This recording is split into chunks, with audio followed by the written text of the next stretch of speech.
Hi Apple lovers and welcome to another episode of the Tech Hub. In today's episode we are going to look at an Apple budget buy. So we look at affordable Apple tech which is only a few years old to see how it stacks up today. Today is all about the iPhone 12. I've sold many of these on my eBay store and actually they are a pretty good buy. So let's find out why. Let's start the episode.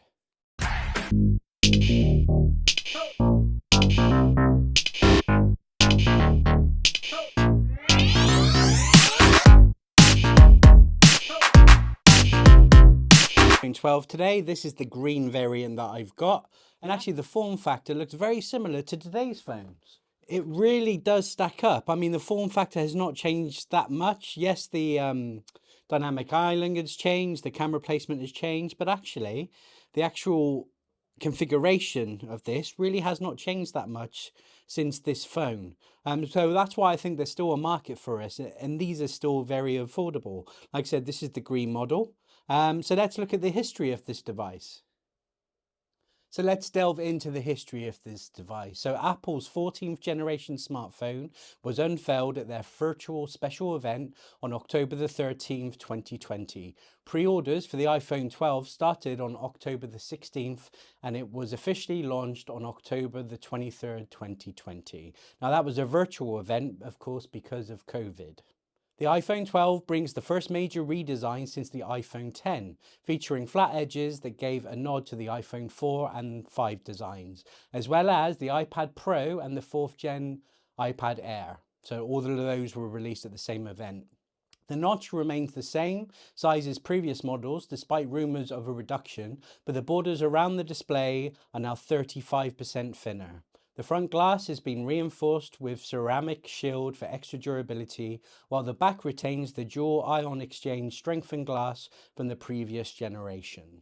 The iPhone 12 also comes with some exciting upgrades, including a Super Retina XDR OLED display, 5G support, MagSafe, and the powerful A14 Bionic chip.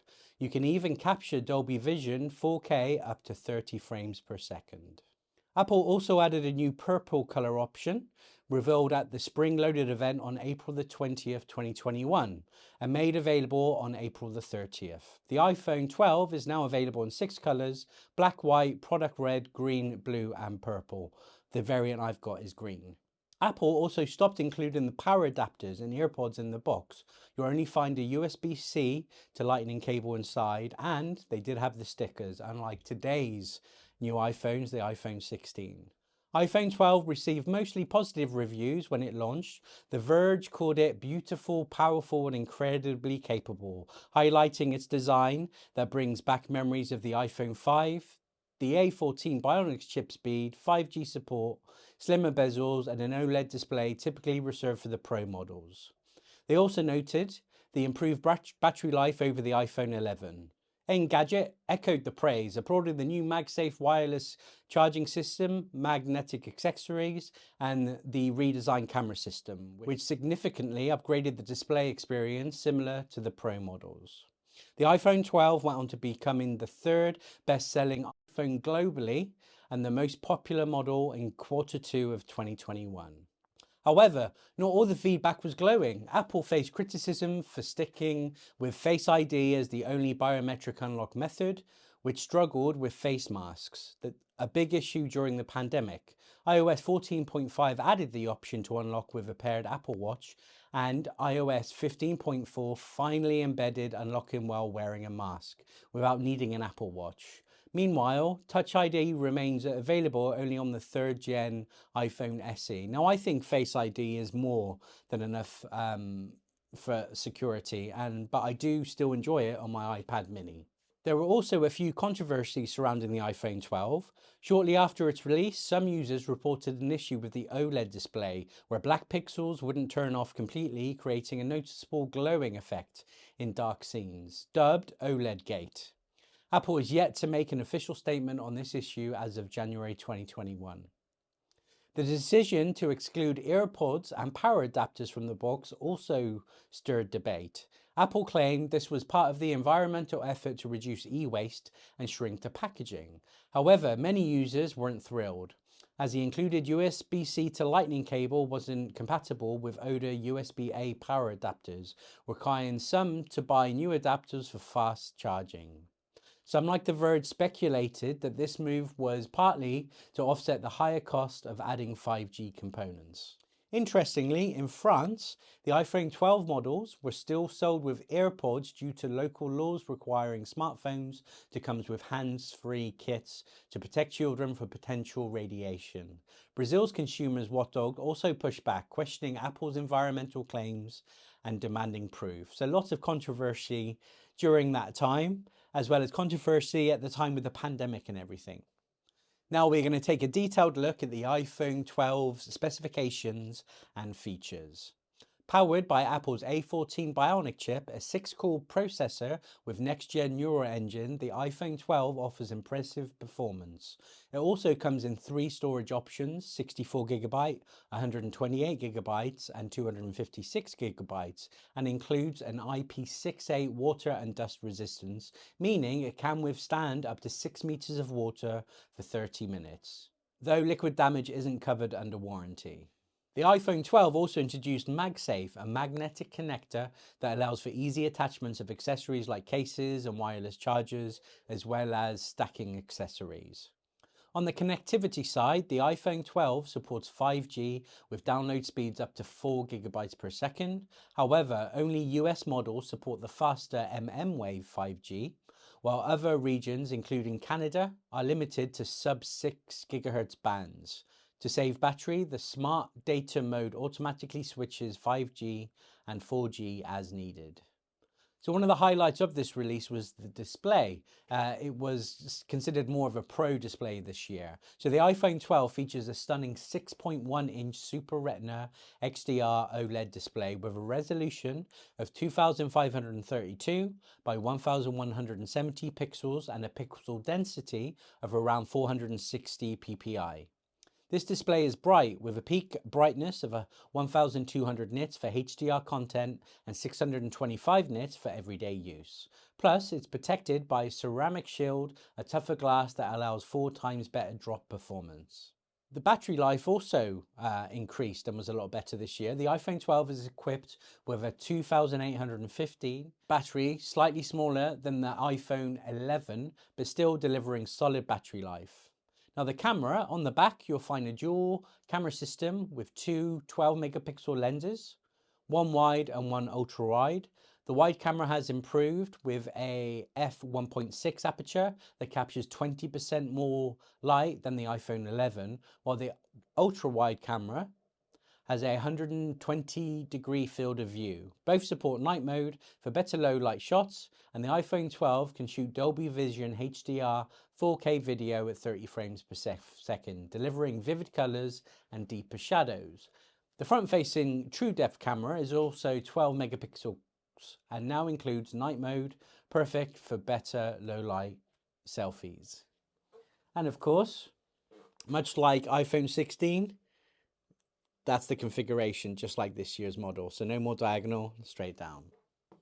Other features to take note of is the iPhone 12 includes the familiar suite of sensors like the accelerometer, gyroscope, barometer, and Face ID for secure biometric unlocking. It originally shipped with iOS 14 and has been updated to iOS 18. So this will run the most up-to-date iOS, which is great. I mean, what we're talking 4 years old. Fantastic, you can still run the latest iOS. Now it's time to do some comparisons. So let's break down the major differences between the iPhone 12 and the iPhone 11, so you can see what upgrades Apple brought to the table with the 12. First off, the display. The iPhone 12 takes a big leap forward with its 6.1 Super Retina XDR OLED display, offering a sharper resolution and richer colors compared to the iPhone 11's Liquid Retina LCD. You'll notice deeper blacks and higher contrast on the iPhone 12, especially when viewing HDR content. So it really was a big leap this year, display-wise, and that's where a lot of the praise came from. Design-wise, the iPhone 12 has a fresh flat edge look, bringing back the squared off edges from the iPhone 5. It has also introduced the ceramic shield on the front, making it 4 times more drop resistant. The iPhone 11, while still durable, sticks to the curved design and the standard glass. Under the hood, the iPhone 12 is powered by the A14 Bionic chip, which is faster and more power efficient than the iPhone 11's A13 Bionic. This means that you'll get smoother performance and better future proofing with the iPhone 12.